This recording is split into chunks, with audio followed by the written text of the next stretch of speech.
We're really excited to have Claire with us. Come on out, Claire. Are you here? Hello. Right. Welcome, Claire. What will we be talking about today? We're going to be talking about China. Just as everything has been all spicy. Just again, we're trying to make today about just easy breezy topics that, the most easiest things to manage. So armaments, Ukraine, let's go to China, sure. Please welcome Claire. Hey. Let your winners ride.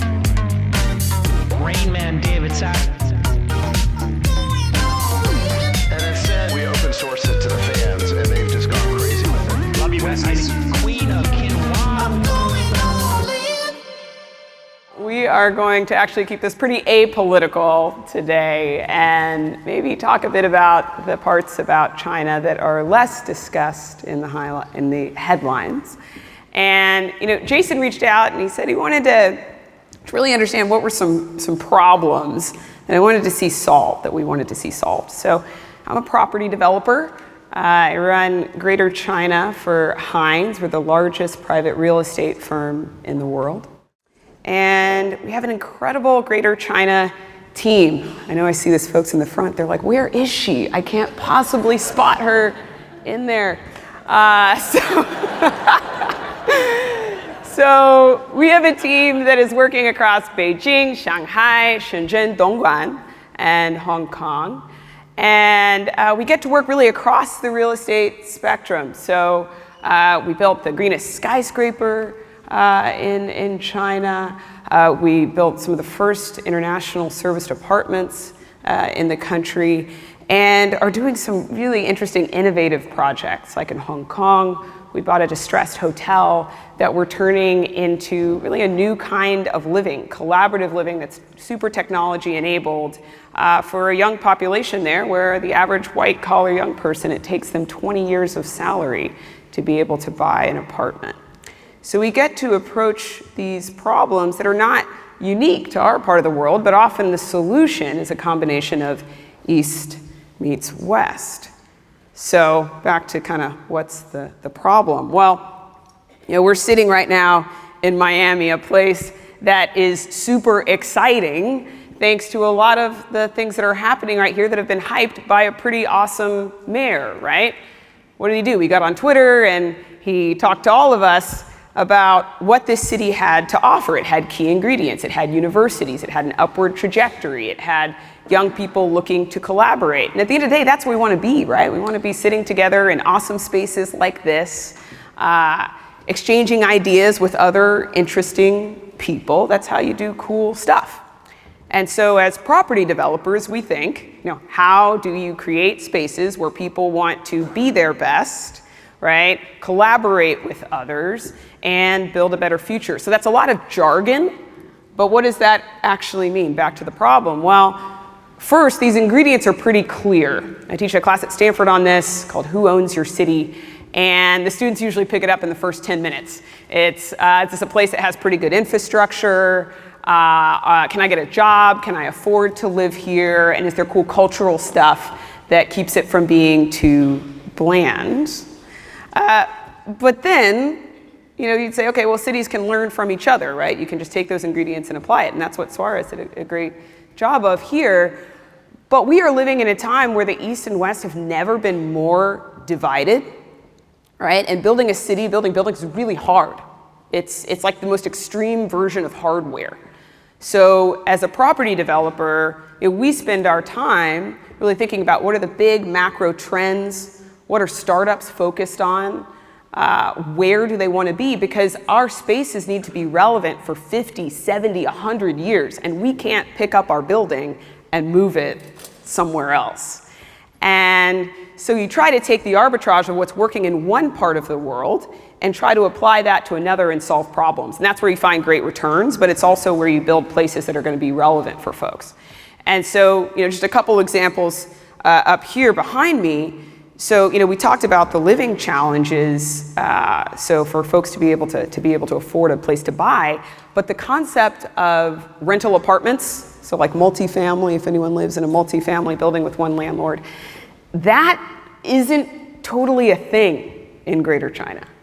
Often people are left to rent from an individual landlord, pay a deposit that's enormous, cost prohibitive, and get quality of product that really is not up to what they would expect. And so taking a very, in some ways, kind of Western concept and applying it in a place that technologically is probably about 10 to 15 years ahead in terms of what that average user is used to, okay? They're used to unlocking a door with their phone. Their WeChat is their ID. It's the way they meet new people. They can physically shake hands on WeChat to introduce themselves to a friend. It's where they keep their coupons. It's how they pay their rent. It's how they pay their taxes in some regards, right? We don't have that in America, but if you're like me and you live in Greater China, you do. And so how do you combine those things together to create something that doesn't exist? You see up behind me a logistics building, but it's actually 6 stories high. Something we're developing. It is a giant, almost like a refrigerator, but a high-rise, super tech-enabled. And that's because, they've got a lot of people. That building will be sitting within a 45-minute driving radius to 45 million people. And yet China only has a quarter of the cold storage capacity per capita that the US does. Okay, it doesn't take a genius to see that this trajectory is, lower left to upper right. And so again, you're taking this concept of east meets west. Building up here, just behind me is in Shanghai. It's about a 1 million-foot tower. You have a lot of those here in the United States, big fancy office buildings, where people used to go to sit at their computers and do work. But this one is very different from one that you may have walked into earlier this week. This entire building is on WeChat. You can interact with the building on WeChat. You can interact with the landlord. You can interact with your other tenants.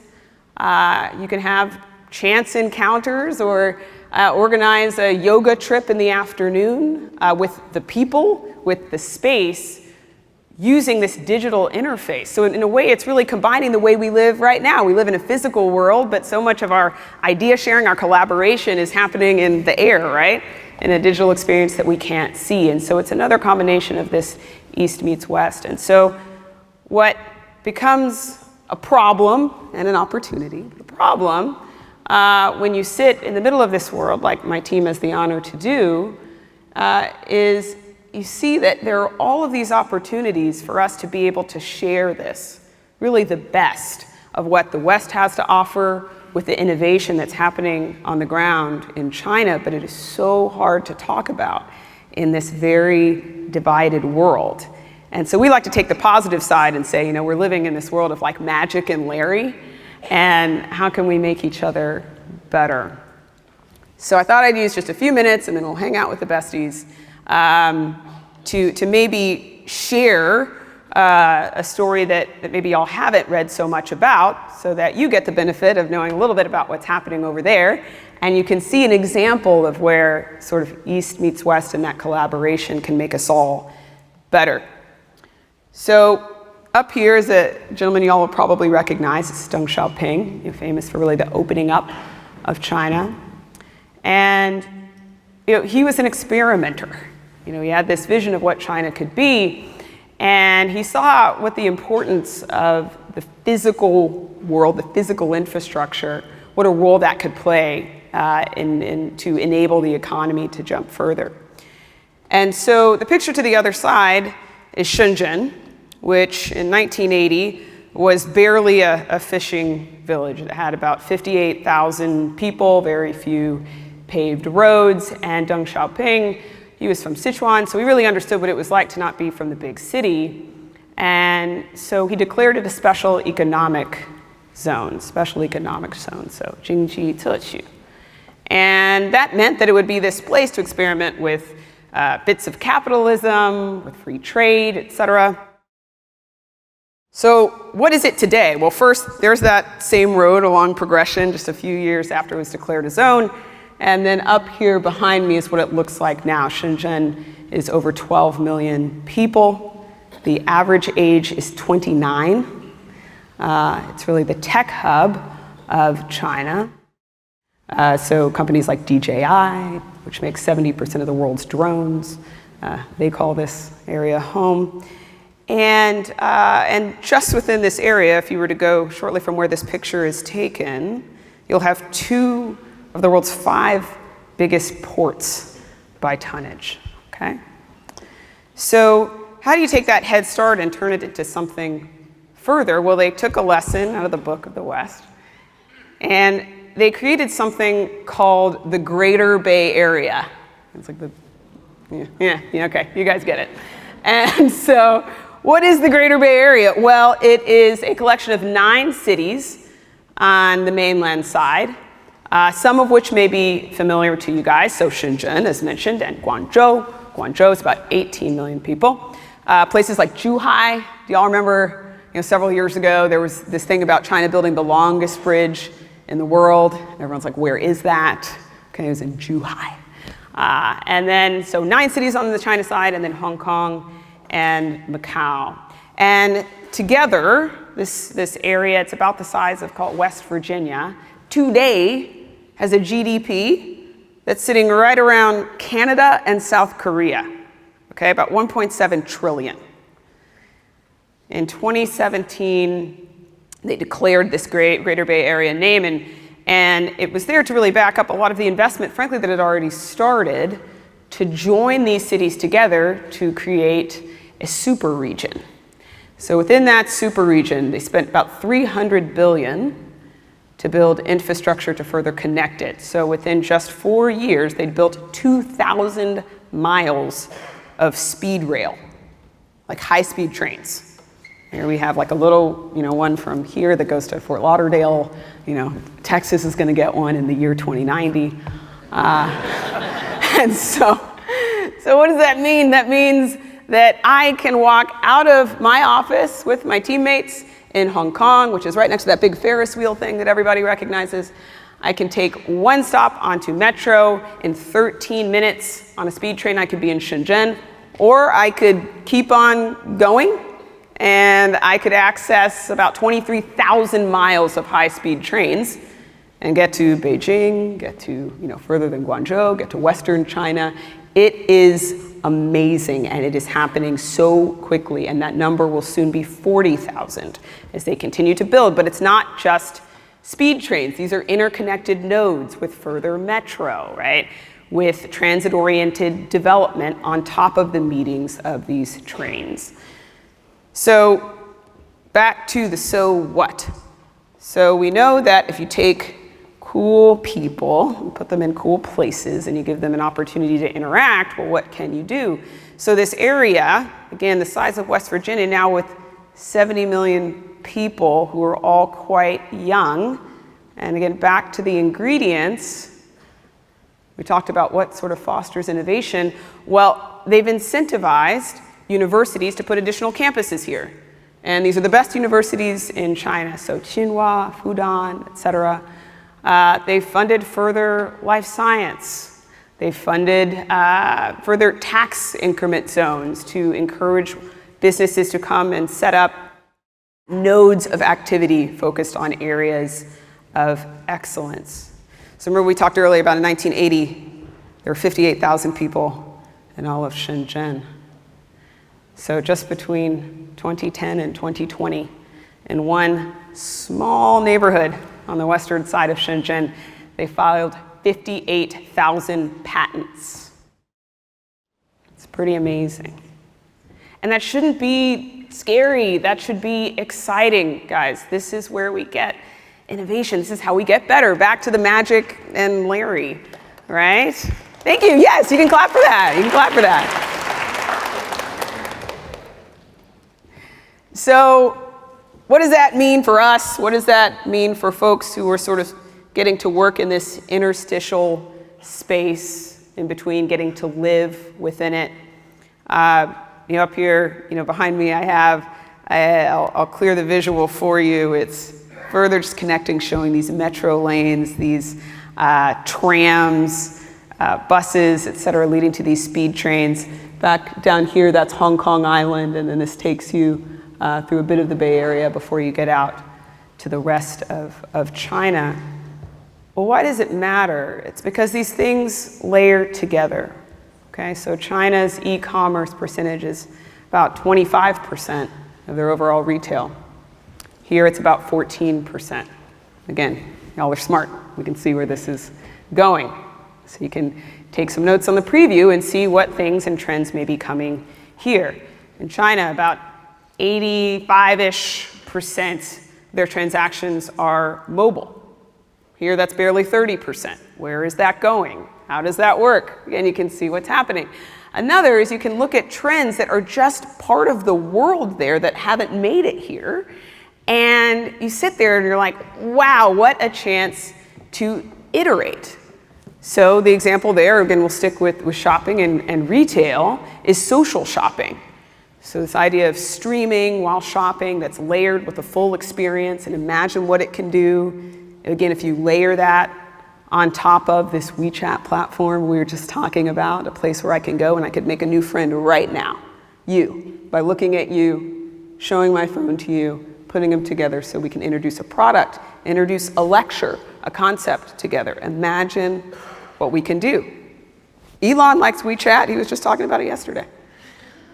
So the point is that we all have this opportunity to really, again, the headlines can be exciting, they can be crispy, but to look beneath them and to take an opportunity to further connect with the people. Because, again, those folks who are hopping on these trains for, probably the equivalent of about 45 cents, right, to get on the public transit here, going around and exchanging ideas, these people, most of them are not politicians. Right? Most of them are not big world global leaders. They're folks who are trying to create something for themselves, to create something for their children, to build a better world, right? So we're really all on the same team. So with that, bring the besties out, I guess. Try not to get too spicy. All right. Center stage for you. Right here? Right there in the middle seat. Oh, baby. Well done, well done. Be nice, guys. Be nice. Of course. Well, Sax isn't here, so of course we'll be nice. That's kind of by default. And meet our Ryan Petersen from Flexport. Claire, maybe you guys, Ryan, Claire, Ryan. I'm introducing you two guys, Claire, Ryan, Claire. And then you'll switch over. Ryan. Yeah. Hi. You guys met? Ni We follow each other. So, what do we as Americans not understand about our rival, and what does our rival most not understand about us, in your estimation, having operated in both countries for so long? The term rival is an interesting one. Obviously, I love sports analogies and came from the track and field world myself. Claire was in the Olympics, guys. Claire was injured. I used to go running sometimes. Kind of fast. At the Olympics. But, your job in the sport is to find the person who is better than you in some ways, and maybe they're strong where you're weak where they're strong. You find each other and you shore up together. And I think that is what becomes so clear when you live there, when you live on the other side of the world, but maybe we're born here, or I'm a minority, so I've maybe always lived in that interstitial space personally, or even our team. Our team is very representative of modern China. We have people from nearly every province. They're really across the education bracket, highly trained engineers, but who might be quite young, to folks in their 60s who have really seen China evolve. And so I do think the thing that can get missed is almost that concept like we talked about, that as, quote, rivals, they're not monoliths. Just as America is not a monolith, right? And we can take the best of each other. So we're best of rivals in a way. There we go. But Well said. Is there a model for this century for cooperation between the two nations that's enhancing to both? I think it's happening in enterprise. I really think it is. So when I look at, again, younger people, the products that they use or the things that the young tech entrepreneurs in China are working on versus here. They're approaching a lot of the same problems, right? So on the social side, looking at Douyin and what made it so catchy, right? Explain what it is for us. Yeah. It's TikTok.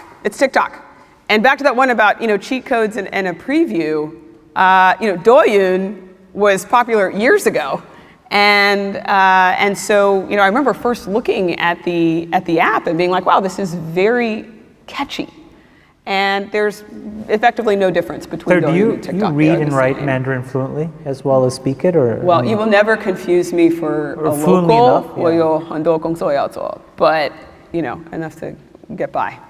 And so when you do business in China, do you conduct it in English or do you conduct it in Mandarin? Yeah, so with the team, we work fully across what's appropriate because we also work in Hong Kong where it's Cantonese. Right. But all of my communications that go out to my full team, everything in full team is in Mandarin.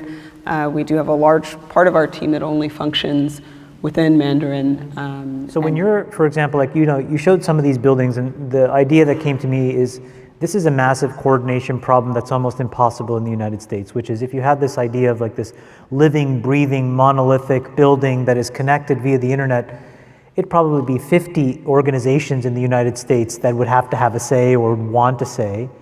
The perception that we get is there is a individual that can effectively make that right decision in China, whether it's at the city level or at the state level. Is that how it's really like? Like when you guys have super ambitious ideas, is there one place you go to and then it just kind of all gets decided? Or is it just like here where it's messy? So it's kind of neither, actually. And this is where I think it takes the best of both, which is at a local level. So you have, you have a party secretary, you have a block leader, and ultimately it goes all the way up to, the big guy.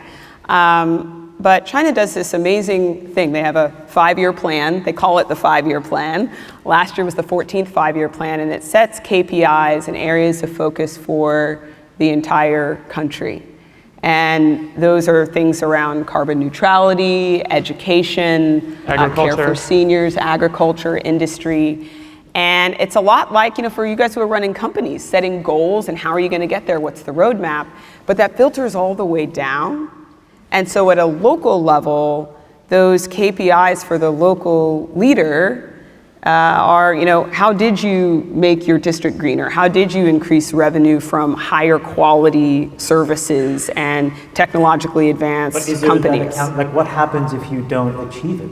Like you get fired, you get kicked out of the party? Like what is the mechanism of reward? Yeah. Or, Well, it's quite high accountability. And so if you perform very well within that system as a leader, then you can move to higher and more advanced posts to a bigger city. City mayor becomes a... Right. So yeah, so from a block to a bigger city to a higher, up to a sort of higher Your political career city. stalls out if you don't hit them, but it gets accelerated if you exceed them. Right. And so that creates a very interesting set of opportunities. And so to put it to maybe a tangible example is, so for the things that are really great for communities like park space or building a building that's green.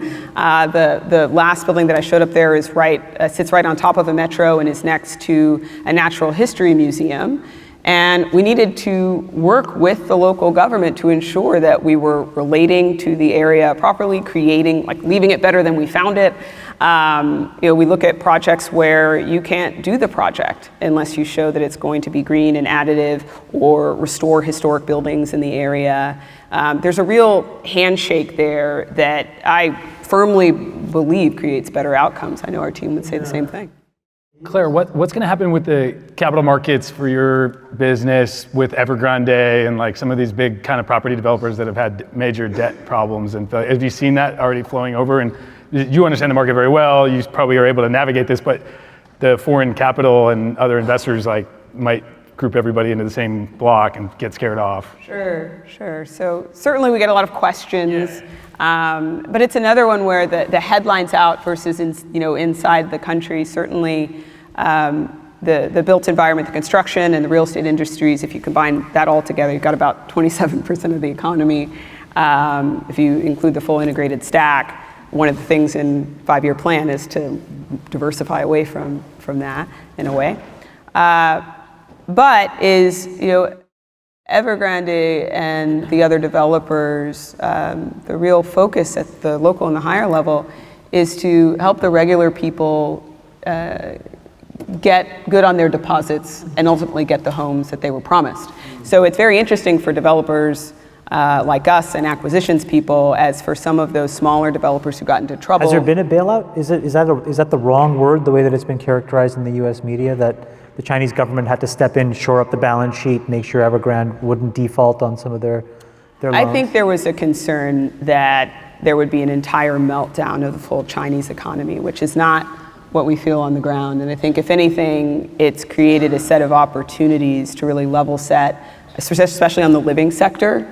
It's really accelerated some policies to make it easier to build and to create rental housing, which creates more access, which therefore maybe takes away some of the pressure on the condominium system.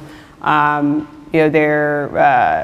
the debt markets to create a space that is maybe taking on projects that are appropriate for the system, a little bit, again, more diversification and development in the right places and the right markets. When we look at the relationship between the United States and China, we've had 300, 400, 500 million people come out of abject poverty on the planet because of this great engagement. I don't know if that's a term, but I'll call it the great engagement. We started using their factories, we started making iPhones there. This has created, despite all of the hand-wringing about the relationship and all the various issues on both sides, a lot less suffering in the world. Absolutely. And so there is something that I think we don't recognize sometimes, is that people who are living for under $1 a day, 300 or 400, 500 million of them are now gone. And that leaves some areas in Africa and Southeast Asia that we still need to do that work, which paradoxically or ironically, it seems like China is doing in Africa. What I'm curious about is what you're seeing on the ground with their middle class, which to me seems analogous to what we went through in the 30s, 40s, and 50s, this establishment of a middle class, which then established education and prosperity for the decades to come, and specifically for the boomers and Gen X. So tell us about that middle class that's emerging. We hear about it. Yeah. But how many of them are there? And qualitatively, what do they want from life? Yeah. Well, Jason, in a word, it's incredible, right? Like, again, I talk about infrastructure so much because you see it up there, right? China's only as urbanized as the US was in about 1950. So we read a lot about these today. So we read a lot about these bullet trains. Right, and so that leads to this incredible consolidation of people to cities and younger people to cities. It's a demographic, spark that maybe gets talked about a little bit less. But also, if you look at the change that person you're talking about has seen in their lifetime. So they went from a rural lifestyle, frankly, most of them, in something of a village setting that had not changed in decades, to this future world that in many ways can only be imagined in movies. And so I think, I sort of struggle to put it into terms, because you asked, what do they want? What are they looking towards? And I'd say to use a personal example, right? I'm the luckiest girl in the world. I get to live in this amazing place and work with this incredible team. And, yet, my parents, graduated in a fully segregated world. The elder people, when they were growing up, were not just slaves. They were the slaves that we talk about on Juneteenth. The ones in Galveston who walked across the bridge and followed railroad tracks to Houston, Texas, right? That's amazing. That is amazing. And so I think when a generation or a collection of generations sees that amount of change, what they want is, first of all, they're grateful, but what do they want? They want to be able to build and create and be people. Themselves. Yeah. I have a question. Japan in the 80s had a moment where everything came together for that country. Great population growth, great economic growth, great systems like Kaizen and all of this other stuff that they would export. And the headlines in the 80s was Japan was taking over the United States, or Japan was going to lap the United States. But really one of the biggest things that it had working against it was a demographic wave, right? And you had massive negative birth rate that has really compounded Japan's stagnation. China is on the precipice of this because of this one China policy. I think the stat that I saw, which is stunning, is there's 1.2 billion people in China, 1.4. By 2100, it's going to be around 600 million. If that's true, the point is just that there's a real issue. Yeah. Is there something in these 5-year plans around how to become sort of more culturally integrated with the rest of the world? You know, meaning how do you use immigration as an example to subsidize some of the negative birth rate? Do you teach English more so that you're more integrated into the world economy? All of these things. Can you just talk about that? Mm-hmm. So first, I think the urbanization trend of folks consolidating to the cities really can't be overstated, just in the way that it shifts sort of how the country will work and what's happening on the ground. You know, it's still relatively early days, but when we look at things like Belt and Road, you know, as I walk around Beijing and I compare it to, you know, when we first started there or when we were working with capital partners there, I see a lot more brown faces. Really? Going to the universities around Beijing. Now these are still... Explain what Belt and Road is for folks who maybe haven't heard the term. Yeah. So many places you guys can read about it. And before I forget, talking about, so sort of just, I know everybody loves recommendations here. So if you haven't read Dalio's latest book on changing world order, or there's actually a great... You read it. Freeberg She made us read all it. read You it. read it. Freeberg made us read it. Exactly. Friedberg talked about it every That's true. podcast for the last 20, as you know. So you've got to read it. Listen to your besties. There's also a very good illustration of it, as Sunrises, you guys the have talked about. sunsets. But you do read that because China's been a major participant in the global South. So the short version of Belt and Road is working really across a set of countries around Southeast Asia and Africa, bringing in infrastructure and kind of what it sounds like, roads, ports, airports, et cetera, really building out this network for that part of the world. But I think what gets sort of bumped over on that is, again, things like this. So folks coming to China to be educated, the number of folks on the African continent now learning Chinese. And again, I think this is something that is exciting at the end of the day. The opportunity to further exchange, to lift more people out of poverty, to create further infrastructure. And Claire, I was hoping you would stay with us and be a bestie for Ryan, who's the next speaker. Would you be willing to help us interview Ryan? I would be honored. You guys want to switch seats? No, there we are. there we are. Oh yes, switch seats. Perfect Okay. idea. Yeah, you'd be All better. right. Switch seats. Get in. Now I you're warmed a it up for bestie, you. and you're the guestie. I like it. So give it up for Claire. Now, Ryan, congratulations. CNBC does their Top Innovator of Private Company Awards every year, and you made it to the top 50 list today. I didn't check which ranking you got, but being on the list in and of itself is a big win. What do they call it? Disruptors list? Disruptor 50, and my view of these lists is you should never share any list about your company unless you're number one, and we were number one this morning, so I guess. Well done. You truly helped us navigate, I think, the challenge of us as besties and the audience understanding supply chain. We appreciate that. You've been on the show twice, I think, or one? Just once so far. Just once so far, and This then will be- here. So this this will is be your second time on the show.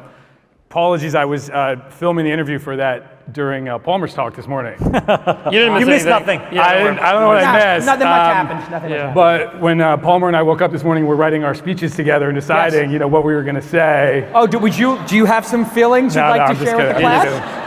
Seems to be a theme. I mean, this is turning into therapy. No, I don't have any, I have some any emotions. enemies. It's No sort of enemies sad. list. I got He just COVID. says nice things about people, J. Cal. I got I know. COVID. I couldn't think of a single person. Who do I want to give this to? I was like, I like everybody. I don't know. So, tell us. He was going to do a talk, right? Are you doing a talk for a couple of minutes? Well, he's going to talk from there. Yeah, I'd love give to us share a little bit about what we're overview of- seeing. So first off, what Flexport is we're a global logistics platform. We help businesses of all sizes ship products all over the world, from anywhere in the world to anywhere else in the world. We do a lot of business in China. Probably about half of all of our volumes come out of China. Ocean I know a and air freight. landlord if you're looking for one, Ryan. Just If you need Putting some it out drayage, You need to might ship have a- something, we'll do some business after this. And so we see a lot. We're sort of like a front row, backstage pass to the world economy of what's really happening and unfolding. And it's been a crazy few years. To give you context, so Flexport started in 2013. Its first revenue was in 2014. We did $2 million in revenue that year. We're on track this year to do $5 billion in revenue. So from very exhausting, yeah. And this time period is, I assume it's always like this in this industry. I have only been in the business for about 8 or 10 years here, but just to take you through that timeline, in 2015, there was a port strike on the West Coast, and you couldn't import anything into the United States for like 3 months. Total pandemonium. By the way, that might happen again July 1st. Their contract that they negotiated back then is up for renewal on July 1st, so we might talk about that. 2016, there was so much excess capacity of ocean shipping, so many extra ships were purchased, that the price of ocean freight hit the lowest in all of human history. It was like $600 to ship a container. This past year was $20,000 in 2016. So we go through these boom and bust cycles. It's an asset business that'll happen. 2017, 18, and 19, our president would launch a new tariff war every couple of months, and you couldn't predict anything. 2020, a pandemic hits. You couldn't ship anything for a couple of months out of China, where like they were really hard, zero COVID, shut down factories, shut down all the purchase orders. Everyone thought the Great Depression was coming, canceled all the purchase orders. Then it turned out the opposite happened. It was this crazy boom, and you couldn't import anything because the ports were overcrowded. It went from, in 2019, it took about 50 days to ship a container from like when the goods are ready, when the factory raises their hand and says, hey, come and pick up these goods, to right now it's about 120 days. So doubling, or more than doubling the transit time. And it is just incredibly hard to operate in this environment if you're trying to run a business. And so we've had to learn how to navigate through chaos as Flexport. It's like, we kind of welcome it at this point. We found that it might actually be good for our business. We try not to talk about that because it's so bad for our customers, and it's been hard to fulfill the customer promises. But if you put yourself in the shoes of those customers, so like a direct-to-consumer e-commerce business, and we ship for probably 80 or 90% of the hot new D2C brands, a lot of IPOs recently, a lot of really cool hot new brands. They're going through almost a perfect storm right now, in like a really, really bad way, like the movie The Perfect Storm, because ocean freight rates are sky high. Mentioned this, $10,000, $20,000 to ship a container. Rule of thumb, long term is like $2,000. So really, really elevated costs. Walmart announced really high costs this morning. And it's not just small companies, but Walmart announced their costs were through the roof from supply chain, and their stock fell 10% today, wiping off $40 billion of market cap this morning. So it hits companies of all sizes. But these D2C brands got a double whammy because Apple I think it was last year when they changed their privacy rules, and their customer acquisition models on Instagram, Facebook, all these things stopped working. And so at the same moment your CAC stops working, you can't acquire customers, your supply chain costs are through the roof. And then add to that, the consumers are now starting to come back to conferences like this, going back to the restaurants and the clubs and doing the travel. And during the pandemic, everybody just bought stuff. You got to get your dopamine from somewhere, and everybody was just buying goods. So that is like a triple whammy for these companies. I'm incredibly worried about The whole D2C brands, the whole D2C space. the D2C space, and By just the way, anyone in physical goods. You saw it in like I think it was Thrashio that just announced they're laying off 25% of their Thrashio was buying a employees. collection of those Amazon D2C brands, putting them businesses. together and trying to have some economies of scale. Yeah. But when your supply and your demand both get 10x'd in the wrong direction, it's game over. I don't know if it's game over, but it definitely changes the rules of the game. The reality is, look, people are still going to buy stuff. There are going to be successful. There are going to be some winners. There are going to be brands that At what survive. price, though? At what price?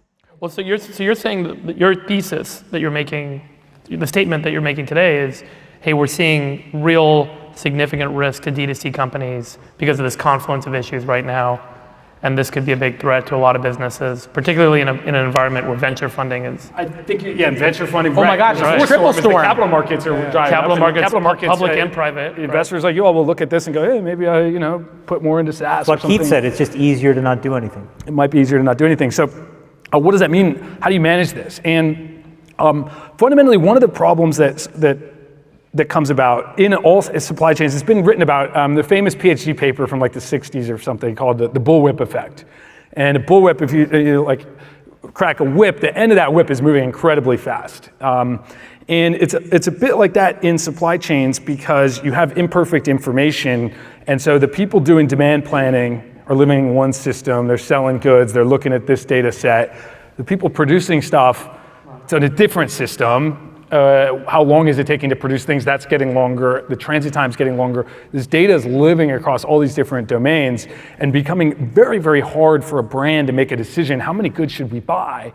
When should we buy them? So Ryan, how much do we want to have in stock? How do we avoid being way overstock? Yeah. And then where we're seeing right now is these warehouses are overflowing and people can't. So what changes that? Like what breaks it open? So, like in China, Pinduoduo didn't exist in 2015. Now 800 million plus, right, users, but it was technology that broke it open. Like what's the breakout moment to solve this exact problem you're talking about? Yeah, I mean, actually China's got one of the companies to watch is Shein, S-H-E-I-N. It's this Chinese, kind of like the new Zara that is taking over the world. I think they're gonna do $20 billion in revenue this year. Fast fashion? Fast fashion, they're launching 1,000 SKUs a day.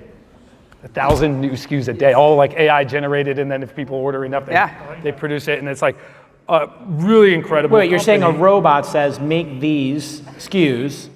This is where this shirt is from, actually. No way. You're It's a great I kid you not. Yeah, see? You like I it? did that shirt. And But I now kid you it's not. going to be a million are going to be And ordered hold on, after sorry, this. sorry. Tell us, sorry, this shirt you bought. So it's literally a shirt from Shein, but yes. So if Zara is seeing something on a runway, determining that trend will hit, and then they can have it in stores, I think within like 8 or 9 days, something pretty wild. Shein's about as close to instantaneous as you can get. Wow. So very fast moving SKUs, it's sort of hyper speed fashion, so they can have kind of things like pre-com, almost on the same day. Like from Minority Report, they're predicting that Yes. this puffy shirt is going to be like, women are going to want to go for pirate But it's a shirts. fly shirt. It's fly as fuck. I agree.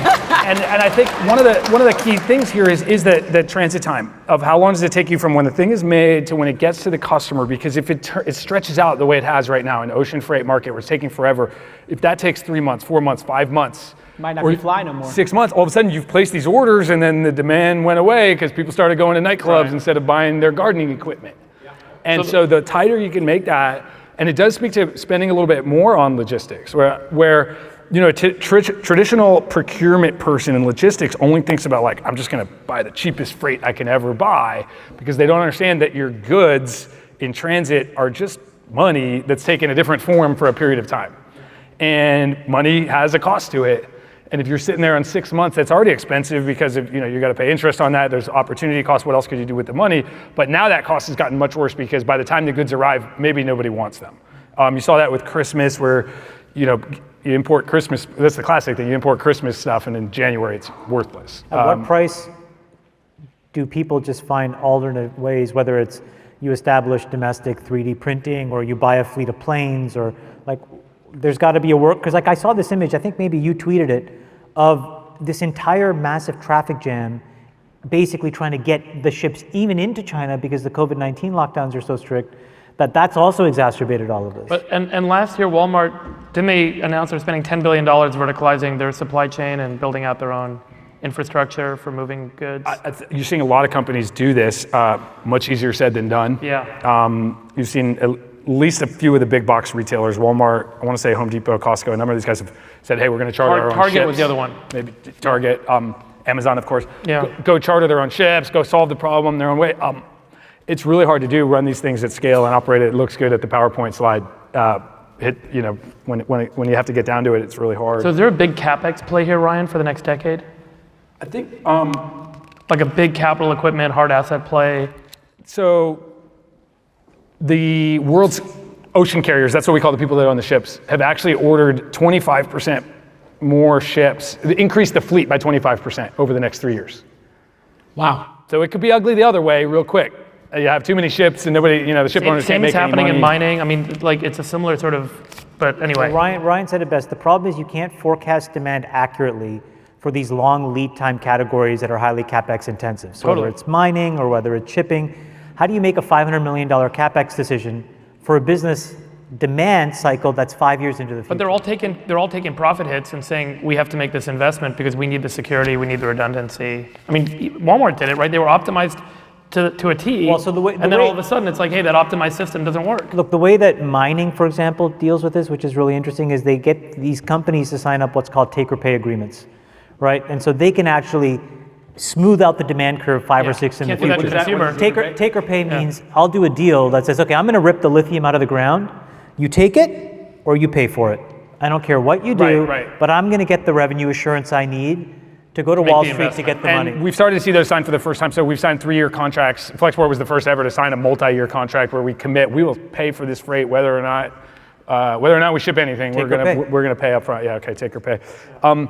And you asked a little bit, air freight, what's gonna happen there? Well, remember, 50% of all the world's air freight flies in the belly of passenger planes. And there's way less people traveling to and from Asia than there were. Is that right? Yeah, 50% of the world's air freight, which is a little scary when you think about like what's under the belly of that. Yeah, is that getting scanned? It is. There's good controls on that, but you never know. It's always Jason, it's getting a little nerve-wracking. In fact, seem to be not so sure.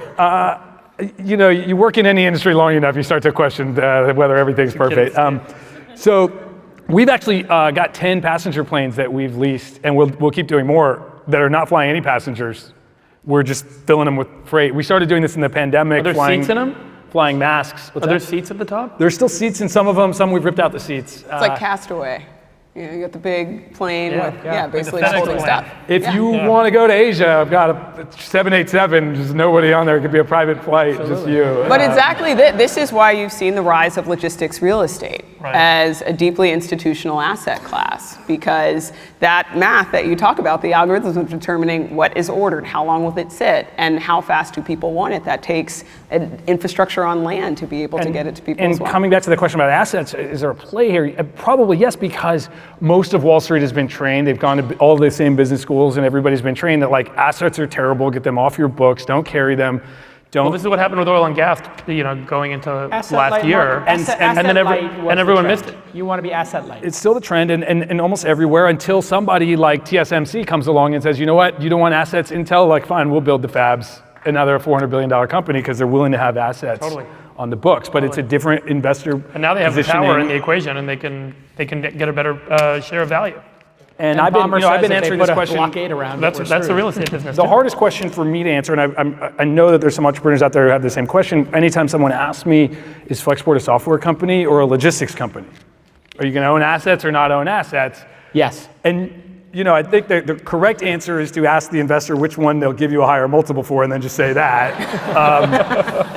Try to figure out who you're talking to. But it is on some level, maybe another answer is like kind of Buddhist dualism. Like you can't do logistics without the tech. You can't do the tech without the logistics. I think you're bringing up something which is that today the problem with the capital markets is actually that it is very balkanized. So meaning, let's just say you take a company public like yours. The problem that you'll have in the public markets is that there are folks that you'll go to in that room that understand SaaS software, understand margin structure of a software business, et cetera. And then there's folks over here who run the industrials business, and folks over here who run consumer.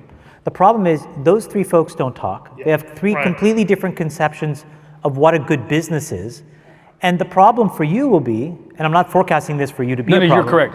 Is that you can get orphaned in any one of these groups, and now all of a sudden the capital markets could be totally shut for you. This is a very important point that you're bringing up. The thing that I think we need to change is like the capital people that control the money flows do need to have a little bit more of an open mind. Sure, it's true that you'd love a 90% gross margin business, but it is also true in the TSMC case, you'd rather have a business doing 20% on $500 billion. Well, and if we look, Chamath, we also have some examples of Amazon. The market seems to have worked out this business that's very factory and asset heavy in delivering goods to us, and the cloud business. Even Amazon, look, Amazon got escape velocity on less than $1 billion of invested capital. The problem is, if Ryan, for example, decides, hey, I'm going to go and actually vertically integrate and buy an entire fleet of ships, that's probably a $10 to $20 billion capex cycle over 10 years, and you think about replacement costs. It may make a ton of sense, actually. Right. I wonder when Amazon's cap expenses for those servers started to hit. He's thinking about it. I gotta buy a fleet of ships. But do you think the capital markets The little boy in me definitely wants to do that, but I don't think it's... You want to own a fleet of ships? You already own you have a Who bunch doesn't of these want to own a planes. fleet of ships? But no, we're not going to do that. I don't think. There's two plays. Fundamentally, your bullwhip effect means the data can't flow, and people can't make decisions optimally because the data is trapped in multiple places. You don't know how to run an efficient supply chain because you don't know how many trucks do I need when the ship arrives. Like actually, not even like long-term demand forecasting how many ships, but like literally that ship is going to arrive. How many trucks should I dispatch? When should I dispatch them? Like there's two ways to solve this problem. One is to own the asset. And the other is to create a data network effect such that the asset owner benefits enough from putting it on your platform. Your machine learning, your algorithms are helping them make more money from their asset. They want to tell you. Or you can what's invest going further on. down Both of these into are the chain. potential plays. One of them's a lot, hopefully simpler and don't need to manage as many people. And life is easier if you can solve the data machine learning problem. Sorry. But you look to Alibaba and Alibaba investing down into China. Like there is a middle road of being able to go Investing into to China. So logistics, warehouse, I mean, in a way, further to Ryan, push goods out to the market. as stupid as it sounds, you having purchased a shipping company and putting it over here, to your point, Claire, and saying, here's the little thing we bought, it's a bunch of ships, it's its own balance sheet, and then here's the really great business. But we have this little subsidiary over here is a potential middle ground. It's what makes Flexport fun business. There's like a million strategies and ways to play out. And I'm not a big believer in like predicting the future. And you want to have a vision and know where you're going, but I think be sort of flexible in that. What's in the name? We talk about our culture a lot. What's the goal of a company's culture? And Elon talked about the goal of a company. The purpose is like, hey, we've got to create valuable products and services for fellow humans, right? But the goal of your culture is how do you maximize your velocity in that direction? And velocity is a really important word because we forget a lot, like normal people forget that velocity is different from speed. Yes. If you remember your physics, velocity has a direction. You got to know where you're going. And sometimes going really, really fast is actually negative velocity because you're going the wrong way. And so how do you stay agile? The world's going to throw all kinds of chaos at you. Be nimble, be able to change. Like we don't know exactly the strategy. I don't have everything mapped out. As we wrap here, question for both you and Claire, which is China has big Before you do your wrap question, can I ask him to, can you tell us, the audience, about what you did during the Ukraine crisis? this is beautiful. It's just like 30 seconds about, I didn't go there like Antonio, like crazy, man. But So we started this group in 2017 called Flexport.org to do humanitarian relief shipping. Really, at that time, the crisis was Syria and trying to help refugees. It was really a simple idea. It's like, look, we got all this stuff here. We know they need stuff at the refugee camps. What if we shipped it there? Seemed like a radical idea. We maintain a database of partners, so we have agents that can operate on behalf of Flexport in over 120 countries. And at that time, I simply emailed our Syria partner, who was literally based in Aleppo, where a lot of this destruction was happening. And I said, hey, we'd like to ship a container to this refugee camp down there. And he was like, sure, what's the address? Where do you want to ship it? And I was like, wait, is that easy? Like, I thought this was like, and I realized you could do that. No, we didn't ship into Syria because we didn't know who was going to end up in, so we shipped to refugee camps in Turkey and Jordan. So we've been doing this now for 5 years, shipping to over 50 different countries. Anytime there's a hurricane, earthquakes, or a war. And so when we saw this happening in Ukraine, we immediately kicked into high gear. The Flexport.org team has about 12 full-time people, and then we have a model where employees at Flexport can surge onto that. So we've had about 60 people working on this. In this case, usually we offer pro bono shipping because shipping is expensive. We can't just eat the full cost. We are profitable, but not enough to really solve the world's problems all by ourselves. So we created a GoFundMe campaign, partnered with Ashton Kutcher and Mila Kunis. Ashton's an early investor in Flexport. And we raised $25 million to pay for shipping, to deliver goods. Yeah, thank you. Well, and the way you did it was... So Ashton and all of our investors, a lot of great people stepped up. You emailed the Besties and said, hey, it's $4,400 a container. Was that the number, 42 or 44? It depends on where it's coming from. For Ukraine, specifically. For example, we shipped 9 ambulances from Gibraltar into Ukraine. I thought we wouldn't be able to ship into Ukraine because it's a war zone. It turns out I don't know if most, but a huge percentage of European truck drivers are Ukrainian. And they were just like stoked to go and do this. So we delivered 9 ambulances. That cost like around 10 grand. Yeah, so punch the deliver story. 9 ambulances. I replied back to him and I said, no problem. And he said, hey, mention on the podcast. I said, no problem. And I donated a $4,400 container. And then Chamath said, oh, I donated the plane that 12 containers went on. He did. So it was a flex on a flex for Flexport. It was like a multi-layer flex. So, and then it just snowballed, and this hasn't gotten much attention, but Yuri Milner, who's an early Flexport investor, just donated $100 million. Wow. To, yes. You're really putting pressure on their side of the stage. It was a flex on a flex. I didn't hear the last part. Anyways, keep going. Keep going. Let's go to the. Well, let me wrap. Everybody does what they can, and it is an amazing model where, but by the way, over 60,000 people donated a little bit, and I'm almost just as proud of that. It's like Go to people are getting Flexport. involved, stepping up, realize, hey, you can do something. Flexport.org. Flexport.org. People go there everybody. and support causes. Flexport.org. Yeah. Final question for you two. We had this great moment where we engaged China. We built a bunch of iPhones, Amazon Basics, whatever it is, Nike shoes, and it raised the standard of living for a lot of people. We understand China's doing this now, and they're doing it in Africa and some other places. What are you seeing in terms of that relationship? How China is looking towards other countries to become producers of goods, and they're kind of now becoming incredibly influential. What's their intent, and how is that going? Claire, maybe you could start. That's a big question, but I think this is a long-term play. We're all in this for a long-term play, and whether you take maybe the spicier view around resources and protectionism versus one that's more just around progress. And as we may have an increasingly balkanizing East and West, the ability for there to control the bigger piece of their own supply chain. But the end result, as you're sort of saying, is you look at places like Niger, right? The average mother there is having 6 children. We have a very young global south. And the important thing is that they're fed, they're clothed, and that they have an upward trajectory. And so that's the outcome. People living in abject poverty will probably end in our lifetime. The only places it won't end is in places with dictators. What are you seeing in terms of the shipping containers? Because you must see shipping containers increasingly leaving certain ports. Where is China sort of exporting production to, and what are the up-and-coming production areas in the world? There's some really interesting trends going around labor costs. In China, the reason people went there over the last 40 years, to be honest, was like cheap labor. But over time, they became quite sophisticated. They really learned how to manufacture things, especially electronics. If you want to make electronics, you pretty much have to make them in Shenzhen, the Greater Bay Area, as she called it. But stuff that's just for cheap labor, because that's no longer about cheap labor. This is a whole supply chain ecosystem of components and other things. But if it's just cheap labor, 2 years ago, Mexico became cheaper than China in labor costs. Wow. Which is a huge shift. And now Mexico doesn't have the manufacturing capacity, they don't have the skill sets, but they'll build it, and people will respond to that trend. As long as it takes 120 days to ship stuff from China to the US, and we can't get this sorted out, brands are going to respond to shipping closer to home. So that is a trend that you're going to see more and more of if the delays stay the way they are. I think China's big challenge is if they become labor costs too expensive, how do they keep moving up the value chain? And this is what their Made in China 2025 thing is like they've got to make more and more sophisticated products, because it can't just be about dirt cheap labor. Migrate to services.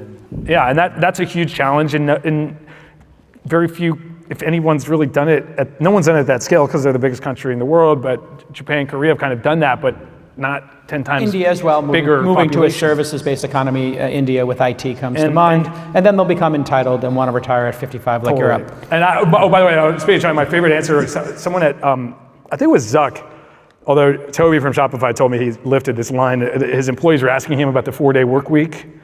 And he was like, well, I do think we should do some experimentation around how many days a week we work. But we're going to start with the 6-day work week like China does. And then we'll try the 4-day work week later. Ladies and gentlemen, please join me in thanking Thank you. Ryan and Claire. Well done. We'll let your winners ride. Rain Man David Sack. And instead, we open source it to the fans, and they've just gone crazy with it. Love you, Besties. Queen of Quinoa.